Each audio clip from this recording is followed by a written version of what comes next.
when you see those ugly faces. People of all ages locked up in a cages without a home. Welcome back to The Fix, brought to you by Nightly Fix here on Newstart 93 FM. The Fix comes to you courtesy of Maxfield Bakery, celebrating 35 years of maximum satisfaction. It's your boy Nar here with Ari.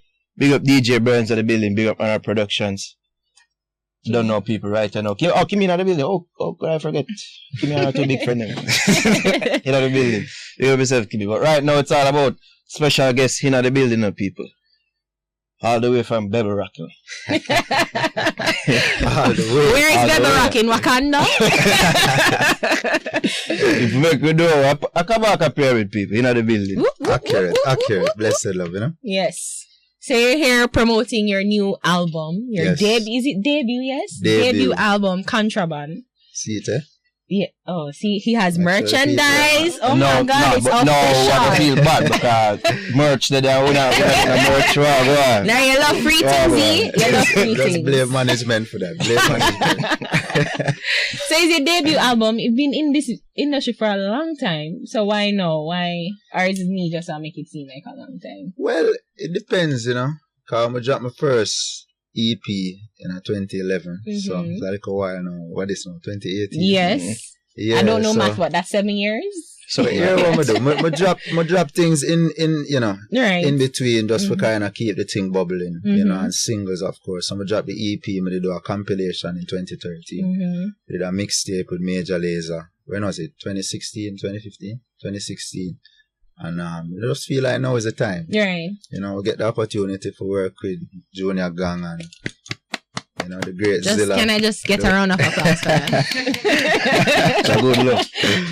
Yeah, no, funny you say a round of applause because it was well done that kind of kickstart the whole really link with Gang. Because we saw his interview on the Breakfast Club overseas and he mentioned you by name. So it's like he's been seeing you, he's been on your radar or you've been on his radar for a while now. For so sure. is after that that name drop? It was before. It was before, but you don't know. You give thanks for the recognition and the using the platform for highlight the connection. Right. You know, so but yeah, from Well Done was about 2015 and the song was made late 2014. So from them time there we are linked. It's like I remember when that song come out when I say, yeah man, this is for election. Tell people don't vote. For them, like remember they're not doing a good job, it's sarcasm people. Exactly. Yeah, but you don't know that. That's what I really like about that song there, because you could say it's just a thing for election, but it still get play for a good while. It get a good run. It's like it still have a timelessness about it. Because, politicians will never be good, you know. So I mean, shit. And they try, but of them will always be around. That's the real thing. I'm sure you have one and two where I try get the certain thing, but you know the majority of them not really. What can you say? Nothing. Alright. So elaborate more upon the linkage with Gang though. How that did set up from like him just hear the sound say yo Kabaka. No, you know say it's my brother. Alright, so we did go link him. We go link him in him studio, cause him and Jazzy T link. And Jazzy T say him did there a reason and him say yo Gang want make a link and thing, and we did there in Miami. And me and my manager them and Timmy from HMV and we just make a drive. We down a Gang yard, which part him have him studio. And he was working on some music with Julian Marley at the time. And we just kind of sitting and Bill and, you know, like a reasoning and thing. And then from there, no link never go on for a little while. But then my brethren Jati link me and say, oh, Gang have a rhythm for you. My voice up a juggling. And that was the same rhythm for Well Done, On the Corner, which was on Wayne Marshall album initially. And then later on, I decided I want to juggle it. So I did have me and Chronix and Jesse and other ones and the rhythm. So when we write the song and send him back and, you know, him did love it and then we go Miami, go mix it down in our studio and everything. And from then the link just kind of, at that same trip we start work on some other material. Yeah. Where just a surface now with the album. Right. So it's a situation where he knew he was going to produce the album in a sense? Well, I get the vibe like he that was his initial plan. Yeah. But, you know, you still have to feel out the energy and see what the vibe is. And, you know, him did have to find out what is our program too. Because it's not like say I'm assigned to the label. It's my label, I link with him label. You know what I mean? So, Yeah, we just been working out the details and thing over the years, but definitely just put the music first, and him did listen all the songs that I had before, just working with other producers, stuff that I produced, and stuff that we felt were strong enough to be on an album. Right. And then we kind of say, all right, what direction we want to do in terms of creating other songs. Okay. And then that's when we kind of start fine-tune the sound, and when I'm not there, he must build in rhythms and sending me rhythms, like even Borders, we just play. That was a rhythm where him did work on and send it to me when we there yard. So I demo it a yard, and then I go back Miami, go revoice it, and then mix it and release it, and we get Stone Boy for do him part on it. He's just a huge artist in Ghana. Yes. So you don't know. It's just we just go with the flow. And so on the album, I mean, is there a situation where is reggae but dance? I think that Damian is one of those people who is able to bring such a synergy, a beautiful synergy with dancehall and reggae. For sure. Is that the tone, as you say? Is it, you saying you're finding the sound of it? What can you say that's the sound of the album? Not just dancehall and reggae, but hip hop too. Right. It's an instrumental thing, and even Stephen Marley over the years has been instrumental in that fusion with the whole Marley sound coming between Gong and Stephen. So definitely the album have that vibe there. Yeah. Couple dancehall, a little hip hop, and of course reggae. Yeah. That are my thing. So it was always like when him listen to my music, he saw aspects of himself in me. You know what I mean? So it's like him know say it would have been a good synergy because we have similar influences and similar styles and things. So. Yeah.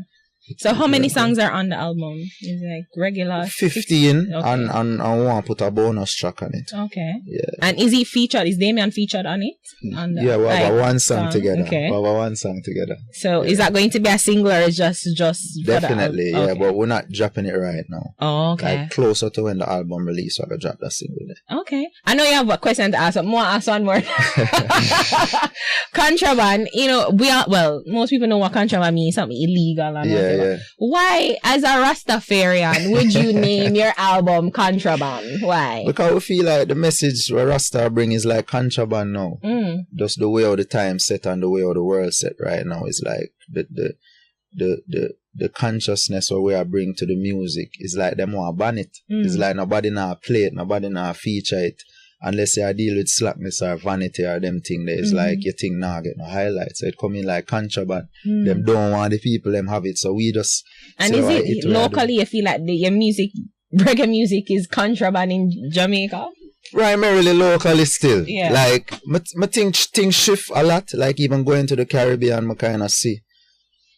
So the shift is real. It's definitely dancehall or dominate. But it's not so much between reggae and dancehall, because you can sing positive things by any rhythm. Right. It's more the content. You know what I mean? So just that. I feel like the positivity in the music lacking. And it kind of stagnate in terms of like artists are sing about the same topics them over and over because them know say, this I go hit. This I go play in I dance. The selector I go play this. So I have to go sing about this. So for my album I touch on some different kind of topics. There you go. Sorry, Nara.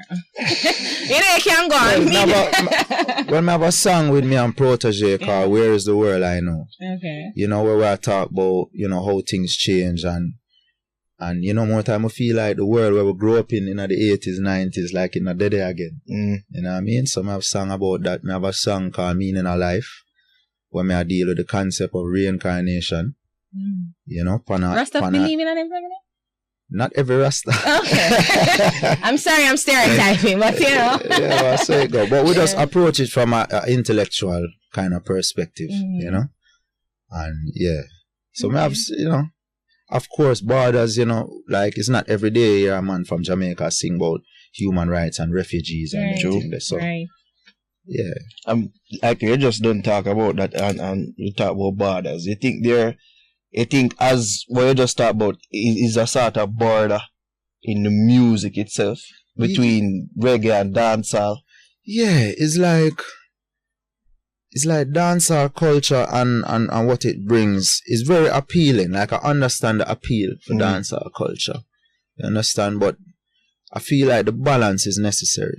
Like, I think people want to hear good music. That's why I always tell the DJ them. You don't have to feel like, say, you have to play the slapness all the time. Because when people hear a good song, them love a good song. Like you know? Blood Money last year. Yeah, you know what I mean? It's just good music. From it connect with the people. You know, I always tell the conscious artists them, for just make sure your song is good music. Just make sure that people can relate to it. People can feel connected to it. Because if you feel too disconnected, then it not gonna resonate. So the difference though, let me ask you, because a song like is not really portraying or pushing the badness in a sense. It's just we gonna mash up a party tonight. Just what, like, that's feel good. Yes, feel good. In a sense can be seen as positive. It depends on perspective. For sure. So it's something like that. Do you think that that's the way to go, or is that positivity to you, or just vanity? That is, so every aspect. All right. So if you have a magnet, you have your north and your south pole. See? No, within the south pole, if you cut the magnet in half, you have a north and a south pole. So it's like, if you were say north is reggae, south is dancehall. If you cut it in half, you are gonna have your north and south pole in a dancehall. And that is like, which is like a positive within the kind of secular, because it's not, you know, like when you think about going out to a party and them things, there are a lot of things happen at parties. You know what I mean? And you can look on it like you're just going there to have fun, but you can look on it as like a secular experience where all kind of things are happening. So it just depends. Yeah. But may I look on it as you are look on it from a positive perspective. Right. See? And I think that is the positive spectrum of dancehall, which I don't have a problem with. But you see the negative side, like the dung in your throats and all of them things there. Like, you have to draw a line there, so. Gage never will bring it. You know what I mean? It's like, I need my move from that. Yeah, well, we're glad to hear that still. Yeah. You know? Yeah. You know, certain things really hurt me as an artist. Certain things hurt me because artists have influence. I mean, what you say you hurt, but does it get frustrating to you sometimes? Even as you talk about contraband, you feel like it's a reggae or contraband. So it get frustrating to you sometimes because you're better than some of them dancehall artists, and to see people lyrically, performance-wise, like. But I not have the same. It come in like me have different goals in mind with my music. You know, cause me I try reach people and me I try have an impact in a positive sense. Some people I try make money. You know, and as important as money is, you know, that are not really my target when me I set out my goals. You know what I mean? Are my primary goals in music. So every artist have them obligations and thing, and you know, singing slap music is an easy way to make money, and I see it. If you sang them good, because at the end of the day, you sang them for good. Them have to have something about them. You know, them have to have something catchy or something production interesting. So, you know, there's a lot of money to be made within dancehall and things like that. So I'm not really wrong at one, you know, but if you are gonna do something that how me define right or wrong, because everything is relative. See? But for me, wrong is anything that go against somebody's spiritual or whatever you want to call it, evolution. If it's something derogatory that causing somebody to take a step back in them evolution, then for me it's wrong.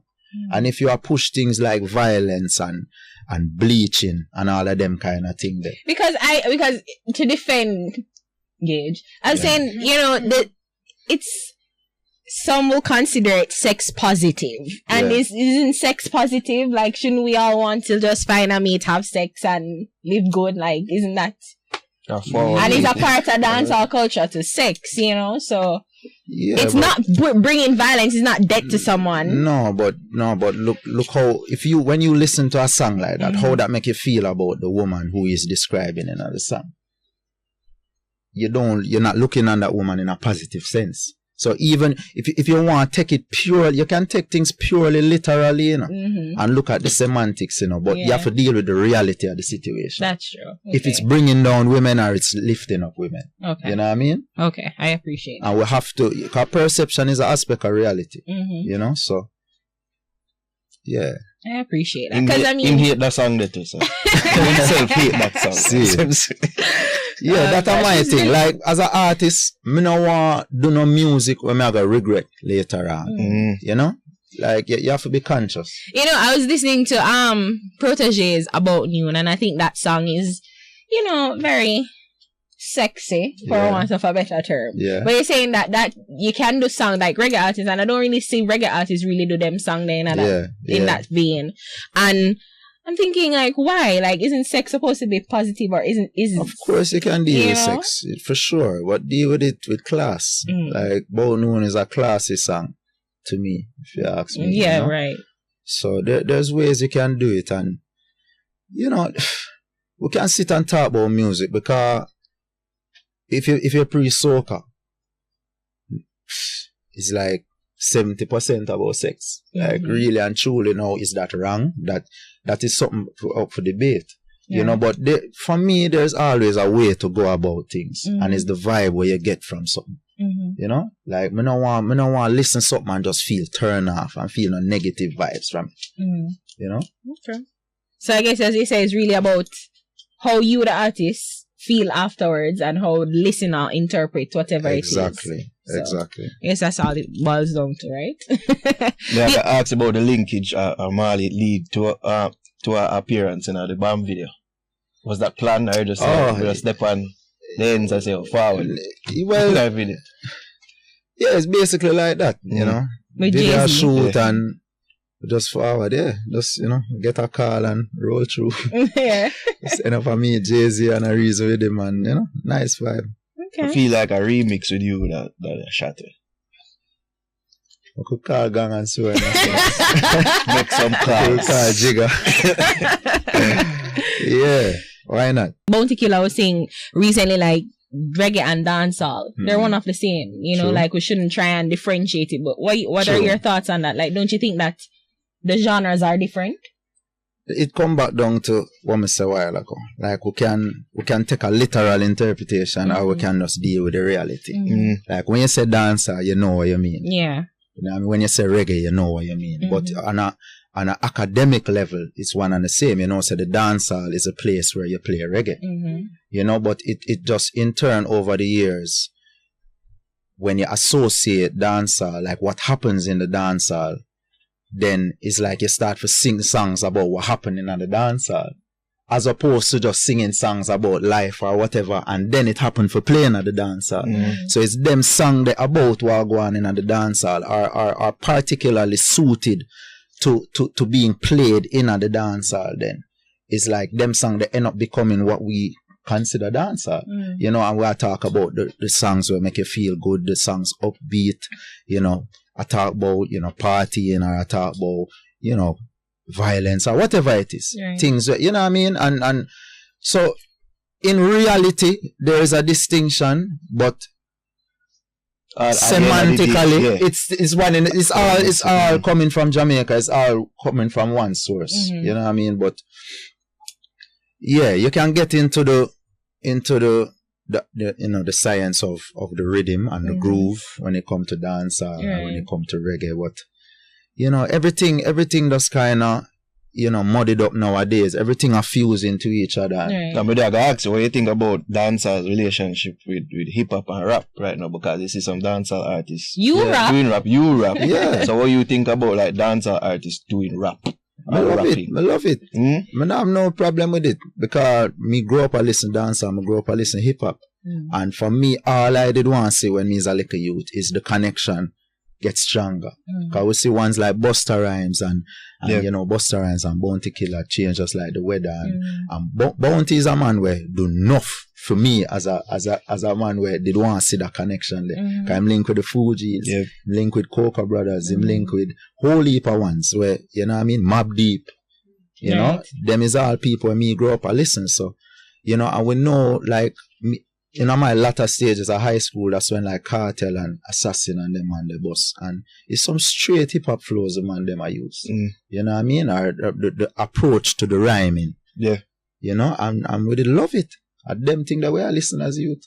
But I guess people complain that, you know, people are abandoning the essence and the root of us, which is dancehall reggae. Yeah. You know, and it kind of sound twangy and it sound foreign, like we are trying to adapt to them versus them trying to adapt to us or I disagree with that still, especially when it comes to the vocalization of it. In terms of the rhythm, them, you know, you have some rhythm where just sound like some crossover thing, but there's certain little aspects where you know say it's dancer, like the drum them kind of a little heavier, the snare them a slap a little louder, you know says a dancer mix the rhythm get, but me not think the artists them are twang and them stuff there because not, I mean you have like who Sean Paul and them man there who music palatable in America, but not a lot of the music is crossing over.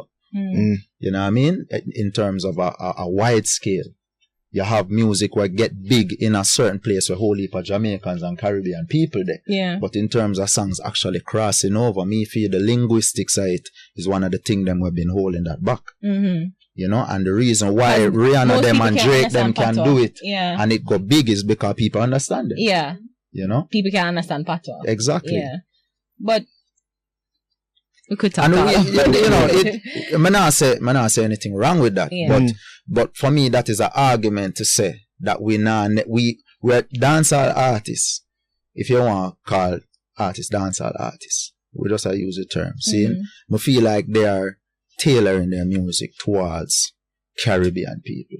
I don't feel like majority of them, the way me I hear the music, it not sound like them not saying things where the average American or average European can relate to. You know, other than just dancing vibes. Yeah. You know, if a song is about dancing, people can relate to it. But there are certain things where it's straight patois or it's straight things where just happening in Jamaica. The man them are reasonable. But you know, on the flip side, I was thinking the Gangnam Style with Pop. My name Psy. Me no no Korean, but you know Gangnam Style. So I feel like you know is just feeling. So you don't necessarily have to change how you talk or whatever. Once you connect to it, and I think that's that boils down to the production and the beat. But remember, say that is something that's very simple and repetitive. So people love simple and repetitive. You know. Yeah, a lot of it was the video sell it off. You know, so you know, ones who make music, if you think international, you have to consider them kind of thing there. You know, and there's certain science to music too where a lot of we're not applying. Yeah. There's certain techniques where these labels have them engineers do, where them will layer a song and then them have the vocal and then them put the vocal through a filter and have it like whispering like yeah. And then just layer that underneath the vocal and you not gonna hear it, you know. Subliminal messaging. Subliminal. And then put them have a next one where sound like yo. Them have a next one underneath it where you can't hear it, but by the time them put it on the layer them, the vocal just a push out without it seeming too loud. And it connect with the people more. So there's certain things where people are doing. I'm not sure we are doing it on a musical level. You know, where sometimes you just hear a song and it just feel more international, the mix of it.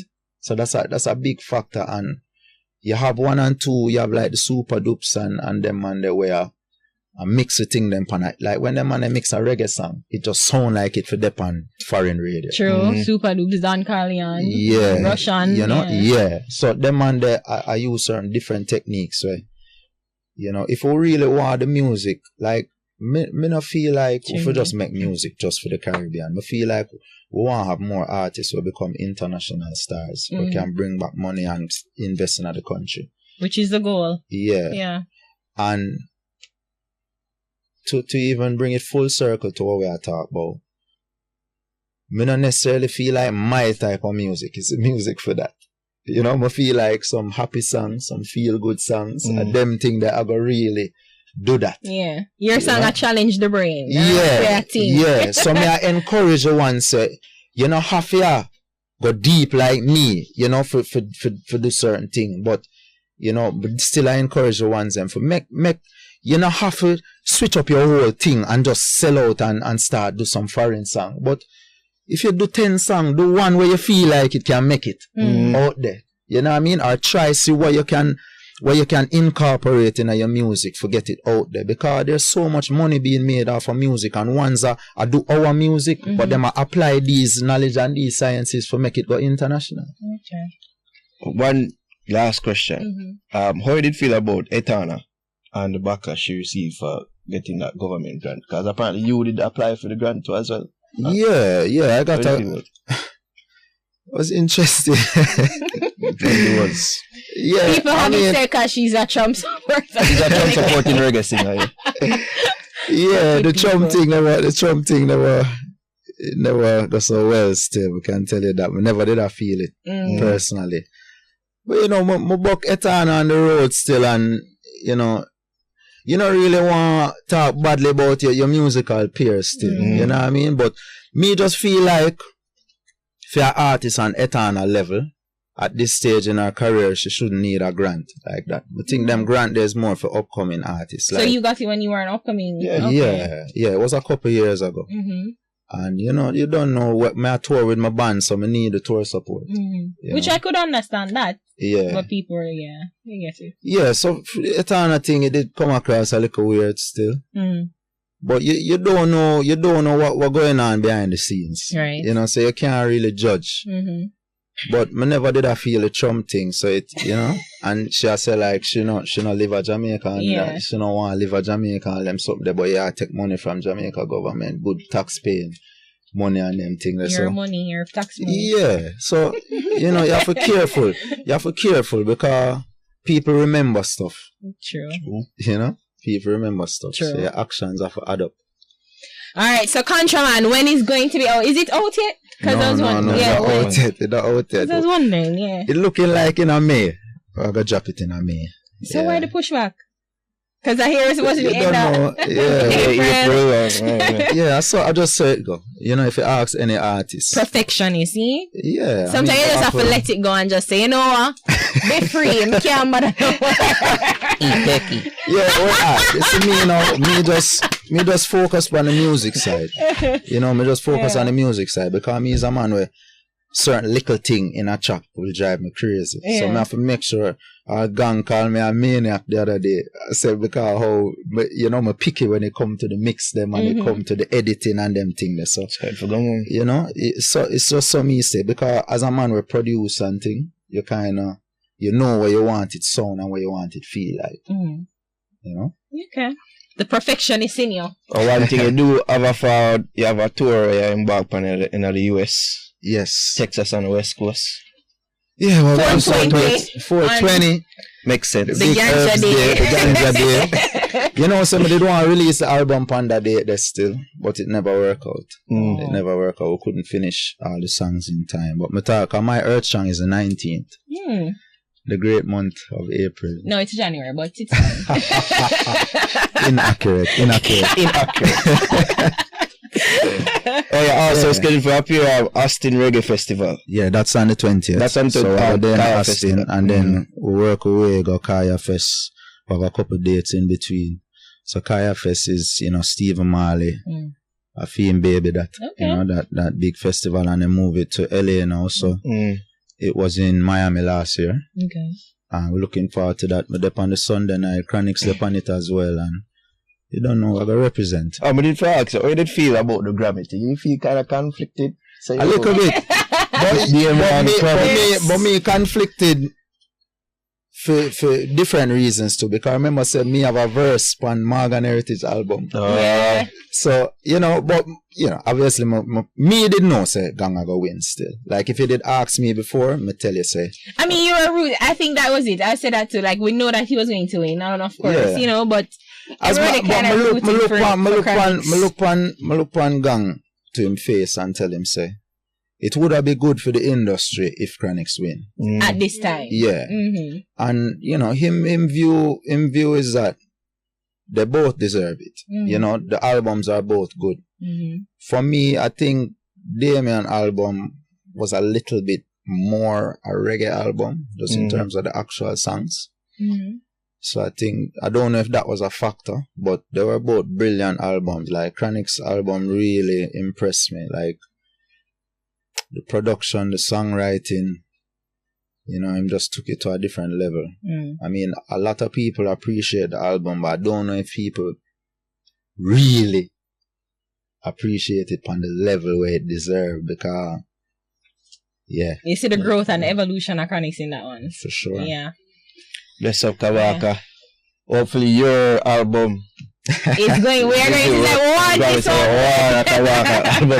I gotta say, enough album I dropped this year. You have the Marley name for you. So, it's good.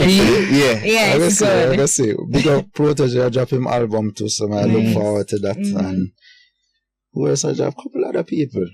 Ziggy, I drop album this year, I believe. So I say not going. It's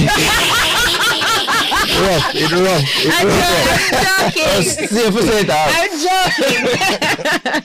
But really and truly, but I love getting the nom still. Yeah. I love getting the nom. Just to be nominated. Yeah, I think it would be a good achievement. Yeah. But we'll see. You know, if I don't get it, what am I gonna do? You know, you just have more music I make. You know, drop a next album in the next couple of years and just keep the thing moving. That's it. Never stop. That's up, Kabaka. Kabaka people, it's a fix. Caught up in the moment. Before I met you, my heart was frozen. Man, a straight shooter like the Rosen.